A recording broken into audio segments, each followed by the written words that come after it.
At dito naman guys, naglagay na kami ng windbreaker. Kasama ko ang aking mga kasama dito sa shop at anak ng boss namin.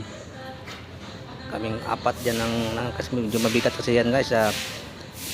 Ano yan, assemble yan assemble kasi yan yung mga tubo ginawa. Hindi yun fiber.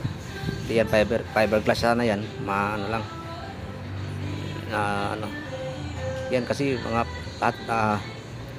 tubo pati plancha kaya mabigat. Kailangan talaga magtulungan. Ayan guys. Okay. Thank you sa panonood guys at maraming salamat. Please share guys my video. Yan guys, yung isa guys yung OJT namin yan guys ngayon. Nag-aaral siya ng automotive yan. Nag-aaral ng automotive. Graduating na din yan guys. May kasama akong dalawa pala dito.